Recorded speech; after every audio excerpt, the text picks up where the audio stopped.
एलियनों द्वारा इंसानों का अपहरण। मैं जानता हूं कि ये ऐसी घटनाएं हैं जिन पर विश्वास करना आसान नहीं। ये कहानियां लॉजिकली तो सच नहीं लगती, लेकिन इन घटनाओं की सत्यता को भी नहीं नकारा जा सकता। नमस्कार दोस्तों, मैं हूं श्याम तोमर। स्वागत करता हूं आपका इस वीडियो में, जिसमें हम जानेंगे उन रहस्यमय घटनाओं के बारे में जिनको एलियनों से जोड़ा गया। क्या ये घटनाएं सच हैं या झूठ, ये आप वीडियो को पूरा देखकर मुझे कमेंट में जरूर बताना। ये एलियन एब्डक्शन का सबसे प्रसिद्ध और कंट्रोवर्शियल केस है। बात 5 नवंबर 1975 की है। ट्रेविस वॉल्टन और उसके साथ 6 कोवर्कर्स एरिजोना के जंगलों में काम कर रहे थे। दिन भर जंगल में काम करने के बाद सभी लोग लगभग शाम के 6 बजे अपने ट्रक में सवार होते हैं। अंधेरा हो चुका था। जब वो अपने घर वापस जा रहे थे तो उन्होंने पेड़ों के पीछे चमकती हुई एक अपरिचित तेज रोशनी देखी। पहले तो उन लोगों को लगा कि जंगल में आग लग गई है, लेकिन जब वो रोशनी की वजह जानने के लिए उसके पास गए तो वो एक अनजान सी चीज देखकर हैरान हो गए। उन्होंने लगभग 8 फीट चौड़े और 20 फीट ऊंचे ऑब्जेक्ट को देखा था, जो गोलाकार था और आसमान में उड़ रहा था। उन्होंने हैरान होकर ट्रक को वहीं रोक दिया, लेकिन जैसे ही ट्रक रुका तब तक वॉल्टन जिज्ञासावश उस ऑब्जेक्ट के बारे में जानने के लिए ट्रक से बाहर निकल गया और उस ऑब्जेक्ट की ओर भागा, जिससे वो उसको नज़दीक से देख पाए। देखते ही देखते एक ब्लू लाइट बीम ट्रेविस के पास आई और उसने ट्रेविस को हवा में लगभग 10 फीट ऊपर उछाल दिया। वॉल्टन उछलकर जमीन पर गिर पड़ा। वॉल्टन के क्रू को लगा कि वॉल्टन मारा जा चुका है और डर की वजह से वो सभी लोग वॉल्टन को वहीं छोड़ वहां से भाग निकले। थोड़ी दूर जाकर उन्होंने अपना ट्रक रोका और उन्होंने सोचा कि वो वॉल्टन को इस तरह से जिंदा या मरा नहीं छोड़ सकते। उन्होंने वापस लौटने का फैसला किया, लेकिन जैसे ही वो घटनास्थल पर पहुंचे तो उन्होंने देखा कि वहां पर ना तो ट्रेविस वॉल्टन था और ना ही वो अनजान ऑब्जेक्ट। वो जल्दी से शहर की तरफ दौड़े और इस घटना के बारे में पुलिस को इत्तला किया। वो सभी लोग अस्त व्यस्त और भयभीत लग रहे थे। जब वो पुलिस को लेकर घटनास्थल पर पहुंचे और पुलिस ने वहां पर तहकीकात की तो उन्हें उस अनजान ऑब्जेक्ट और वॉल्टन का कोई भी ट्रेस हाथ नहीं लगा। कुछ देर छानबीन के बाद पुलिस ऑफिसर ने निर्णय लिया कि अगले दिन एक बड़े स्केल पर सर्च अभियान चलाया जाएगा। दूसरे दिन जब सुबह हुई तो खोजी दल एक बड़े स्केल पर खोज में जुट गए। वो सर्च अभियान इतना बड़ा था कि एरिजोना स्टेट की हिस्ट्री का सबसे बड़ा सर्च ऑपरेशन बना। खोजी दलों ने जंगल की खाक छान मारी, लेकिन उनके हाथ कोई भी सबूत नहीं लगा। छानबीन के बाद पुलिस ने वॉल्टन के सभी क्रू मेंबर्स को शक के दायरे में लिया और उनसे पूछताछ करना शुरू कर दी।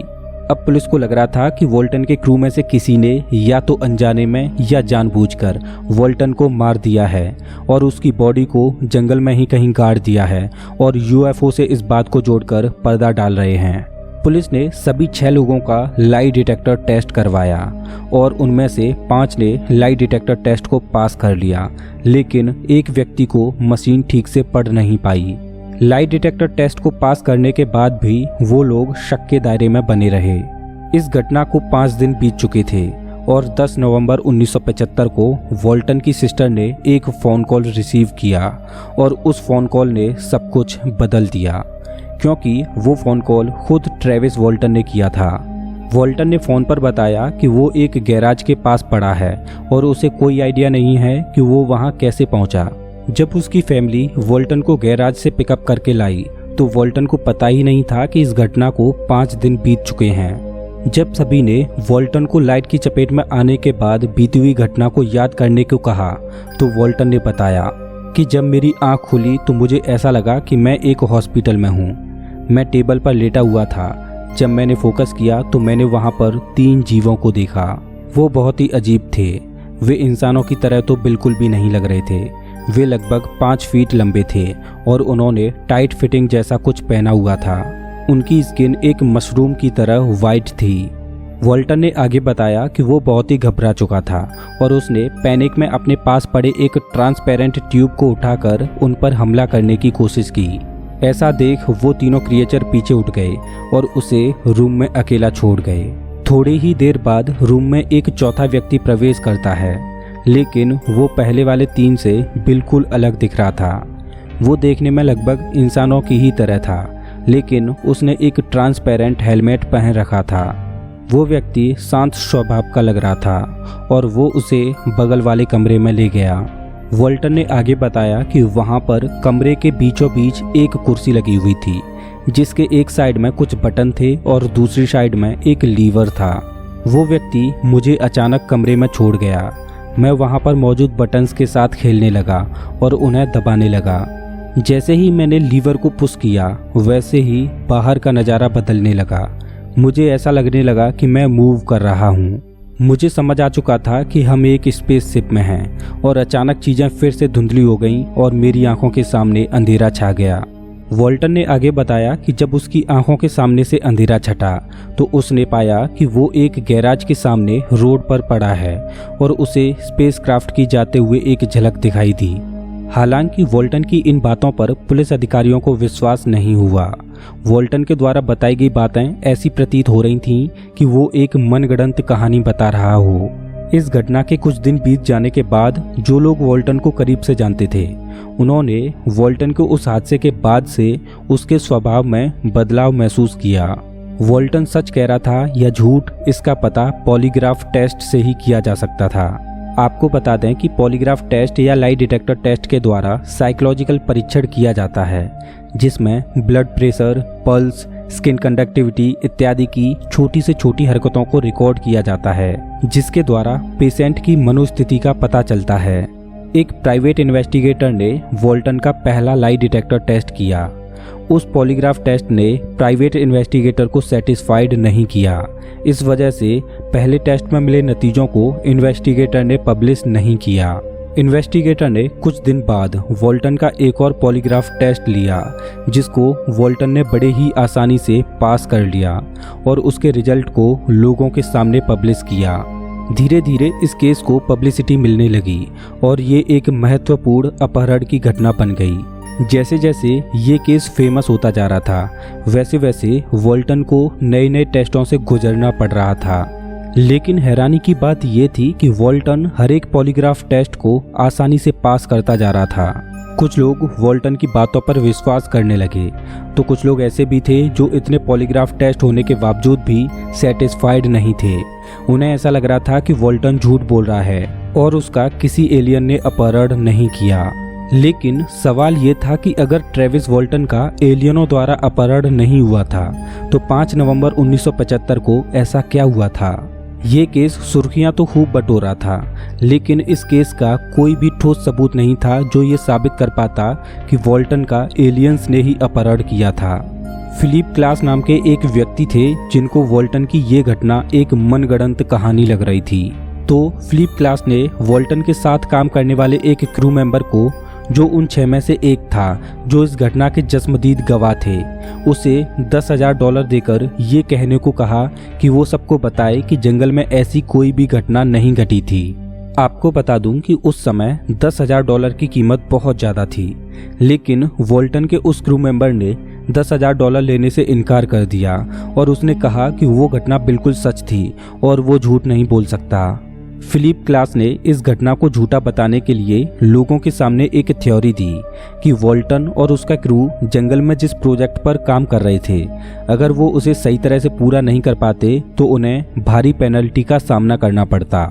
इस वजह से वो इस प्रोजेक्ट को छोड़ना चाहते थे, जिससे उन्हें आगे पेनल्टी ना देनी पड़े, इसलिए उन्होंने इस षड्यंत्र को रचा। हाँ, ये बात बिल्कुल सच है कि इस घटना के बाद वॉल्टन और उसके क्रू जिस प्रोजेक्ट पर काम कर रहे थे उसको टर्मिनेट कर दिया गया। लेकिन सवाल ये है कि उस कॉन्ट्रैक्ट को तोड़ने के लिए वो ऐसी कहानी क्यों रचेंगे, जबकि वो कॉन्ट्रैक्ट को छोड़ने के लिए और भी तरीके अपना सकते थे। और सबसे बड़ा सवाल तो ये है कि अगर ये सब उन 7 लोगों का षड्यंत्र था, तो उन्होंने लाई डिटेक्टर टेस्ट को इतनी आसानी से कैसे पास कर लिया, वो भी एक बार नहीं बल्कि कई बार। कुछ यूएफओलॉजिस्ट ऐसे हैं जो वॉल्टन से बिल्कुल सहमत हैं। उन्हें यकीन है कि वॉल्टन को सच में एलियंस ने ही अगवा किया था। आपको बता दें कि ट्रेविस वॉल्टन ही एकमात्र ऐसे व्यक्ति नहीं थे जो एलियन एब्डक्शन का दावा कर रहे थे, बल्कि इससे पहले भी कुछ लोगों के साथ एलियंस के द्वारा अपहरण की घटनाएं घट चुकी थीं। और सबसे पहली घटना को 1961 में अंजाम दिया गया था, जब 19 सितंबर 1961 को लगभग रात के 10:30 बजे एक कपल बार्नी और बेटी हिल एक ट्रक से जा रहे थे। तब उन्होंने आसमान में चलती हुई एक तेज रोशनी को देखा। बार्नी कार को रोककर कार से बाहर आकर उस रोशनी को देखने लगे। देखते ही देखते वो रोशनी उनके पास आ गई। वो डर की वजह से कार में बैठे और घर की ओर भागने लगे, लेकिन उन्होंने एक चीज़ नोटिस की कि उन्हें घर पहुंचने में कुछ ज़्यादा ही समय लगा। और सबसे बड़ी बात तो ये थी कि उन्हें पता भी नहीं चला कि उन्हें इतनी देर कहाँ लग गई। वो इस सब को इत्तेफाक समझ सोने चले गए, लेकिन रात को उनके शरीर में दर्द होने लगा और उन्हें अजीबोगरीब सपने आने लगे। अगले दिन वो एक साइकेट्रिक के पास पहुंचे। जब साइकेट्रिक ने उन्हें हिप्नोटाइज करके बीती हुई घटना के बारे में पूछा तो उन्होंने बताया कि अजीब तरह के दिखने वाले जीवों ने उनका अपहरण किया था और उन पर कुछ मेडिकल टेस्ट किए थे। बार्नी ने बताया कि उन जीवों ने उनके बालों और नाखूनों के सैंपल्स भी लिए। उन्होंने एक स्टार सिस्टम को भी ड्रॉ किया जो एलियंस ने उन्हें दिखाया था। पहले तो ये बात सबको मनगढ़ंत कहानी लगी, लेकिन ये बात सुर्खियों में तब आने लगी जब वैज्ञानिकों ने ऐसे ही एक स्टार सिस्टम को खोज निकाला जो बार्नी ने ड्रॉ किया था। तो क्या उन दोनों का सच में एलियंस ने ही अपहरण किया था? ऐसी ही एक घटना 20 मार्च 1988 को घटी। यूनिवर्सिटी ऑफ नॉर्थ डकोटा के प्रोफेसर जॉन सेल्टर और उनका बेटा ट्रक से जा रहे थे। वो लोग एक घने जंगल से होकर गुजर रहे थे। शाम के करीब 6:30 बजे के आसपास उनके साथ एक अजीबोगरीब घटना घटी। वो ये कि वो लोग उत्तर दिशा में जा रहे थे, लेकिन बातों ही बातों में उन्हें पता भी नहीं चला कि कब वे दक्षिण दिशा की ओर मुड़ गए। वो इस बात को बिल्कुल भी नहीं समझ पा रहे थे कि आखिर उनके साथ वो घटना कैसे घटी।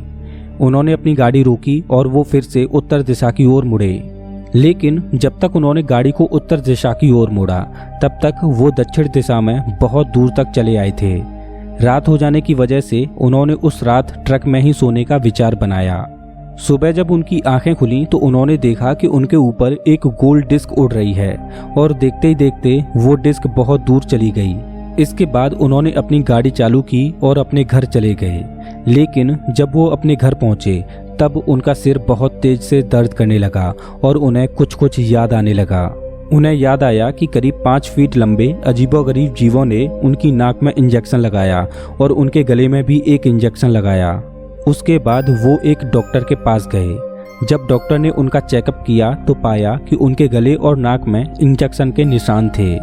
डॉक्टर ने उनको अपनी निगरानी में रहने के लिए कहा। कुछ दिनों बाद डॉक्टर ने नोटिस किया कि उनके बाल और नाखूनों के बढ़ने की गति सामान्य से लगभग 2 गुना थी।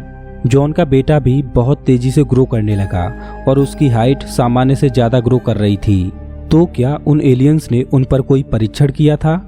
खैर, कुछ लोग मानते हैं कि ये एक मनगढ़ंत कहानी थी, तो वहीं कुछ लोग मानते हैं कि जॉन सेल्टर एक जाने माने प्रोफेसर थे।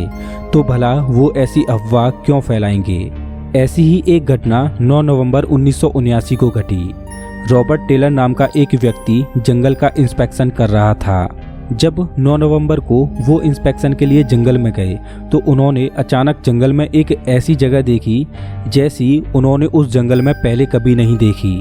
उन्होंने देखा कि पेड़ गायब हो चुके हैं। तभी उन्हें एक यूएफओ दिखाई दिया और उनकी आंखों के सामने अंधेरा छा गया। जब उनकी आंखें खुली तो उन्होंने अपने आप को जमीन पर लेटे हुए पाया। उन्होंने चिल्लाने की कोशिश की तो उनके मुंह से किसी भी प्रकार की आवाज नहीं निकल पा रही थी। वो डरे हुए अपनी कार के पास आए और उसको स्टार्ट करने की कोशिश की, लेकिन कार स्टार्ट नहीं हुई। साथ ही कार का कम्युनिकेशन सिस्टम भी खराब हो गया। जैसे तैसे वो अपने घर पर पहुंचे। जब वो अपने घर पहुंचे तो उनकी वाइफ ने नोटिस किया कि उनके कपड़े फटे हुए थे और शरीर पर जगह जगह रेड स्पॉट थे। लेकिन उनके साथ ऐसा क्या हुआ था ये उनको खुद को भी याद नहीं आ रहा था। रॉबर्ट ने इस घटना के बारे में पुलिस को बताया। पुलिस इन्वेस्टिगेट करने के लिए जंगल में उसी जगह पर पहुंची जहां रॉबर्ट के साथ वो घटना घटी थी। उन्होंने वहां पर कुछ नोटिस किया कि वहां पर घास कुछ एरिया में जली हुई थी, लेकिन घास को जलाने वाली कोई भी चीज वहां कैसे पहुंची उसके उन्हें कोई भी ट्रेस नहीं मिले। आखिर रॉबर्ट टेलर के साथ उस दिन ऐसा क्या हुआ था ये कोई नहीं जानता। और ये बात तो खुद रॉबर्ट टेलर भी नहीं जानते कि उनके साथ ऐसा क्या हुआ था, लेकिन लोग इसे एलियन एब्डक्शन की घटना बताते हैं। 13 अगस्त 1975 को अमेरिकी एयरफोर्स के एक नौजवान सार्जेंट चार्ल्स एल मूडी के साथ ऐसी ही एक घटना घटी। सार्जेंट चार्ल्स शहर से बहुत दूर खुले आसमान के नीचे मीटियोर शावर को देख रहे थे। समय लगभग रात का 1 बज रहा था। आसमान का सुंदर नज़ारा देखते देखते उन्होंने देखा कि एक उड़न तस्तरी वॉबल करते हुए उनके पास आ रही है। घबराकर चार्ल्स ने गाड़ी का दरवाज़ा खोला और उसको चालू करने की कोशिश की, लेकिन गाड़ी का इंजन चालू नहीं हुआ। देखते ही देखते उस यूएफओ में से तेज रोशनी निकली, जिसकी चपेट में चार्ल्स आ गए और उनकी आंखों के सामने अंधेरा छा गया। जब उनकी आंख खुली तो यूएफओ जा चुका था। घबराए हुए चार्ल्स ने जल्दी से अपनी कार स्टार्ट की तो इस बार उनकी कार चालू हो गई और वो अपने घर की ओर चलने लगे। लेकिन जब उनका ध्यान घड़ी की ओर गया तो घड़ी में 3 बज रहे थे, जबकि वो यूएफओ लगभग 1 बजे आया था। चार्ल्स कुछ भी समझ नहीं पा रहे थे कि आखिर इतना समय कहाँ गुजर गया। चार्ल्स अपने घर आ गए और सब कुछ नॉर्मल तरीके से गुजर रहा था। इस घटना के कुछ दिन बाद चार्ल्स ने नोटिस किया कि उनकी बॉडी पर कुछ निशान दिखने लगे। इसके बाद वो एक डॉक्टर के पास गए और उन्होंने अपने साथ घटी सारी घटना डॉक्टर को बता दी। डॉक्टर ने सच जानने के लिए चार्ल्स को हिप्नोटाइज किया तो उन्होंने डॉक्टर को बताया कि जब वो तेज लाइट उनके ऊपर पड़ी तो उनकी बॉडी सुन्न हो गई और 2 अजीबोगरीब दिखने वाले प्राणी उन्हें उठाकर ले गए। उसके बाद उन्होंने उनके ऊपर कुछ परीक्षण किए और उसके बाद वो उन्हें वहीं छोड़ गए। हिप्नोटाइज प्रोसेस के द्वारा उनकी मेमोरी तो वापस आ चुकी थी, लेकिन वो जो बता रहे थे वो घटना विश्वास करने के लायक नहीं थी। इस वजह से चार्ल्स का लाई डिटेक्टर टेस्ट किया गया, लेकिन चार्ल्स ने उस लाई डिटेक्टर टेस्ट को भी आसानी से पास कर लिया। दोस्तों, एलियन एब्डक्शन की ऐसी ही और भी घटनाओं का लोग दावा करते हैं, लेकिन इन सभी घटनाओं में कितनी सच्चाई है ये कोई नहीं जानता। ना ही इन घटनाओं के पीछे कोई भी ठोस सबूत मिलते हैं जो इन घटनाओं को वैज्ञानिक तौर पर सिद्ध कर पाएं। लेकिन इन घटनाओं को नकारने के भी कोई सबूत नहीं मिलते, क्योंकि जिन लोगों ने ऐसी घटनाओं का अनुभव किया है उनको कई टेस्टों से गुजरना पड़ा है और उन्होंने उनको बखूबी पास किया है। तो सच क्या है ये तो वही लोग जानते हैं जो इन घटनाओं का दावा करते हैं। आपके इन घटनाओं के बारे में क्या विचार हैं, प्लीज कमेंट बॉक्स में जरूर बताएं। अगर आपको ये वीडियो अच्छा लगा हो तो इसे लाइक करें और ऐसे ही मजेदार वीडियोज के लिए चैनल को सब्सक्राइब करें, साथ ही बेल आइकॉन दबाएं।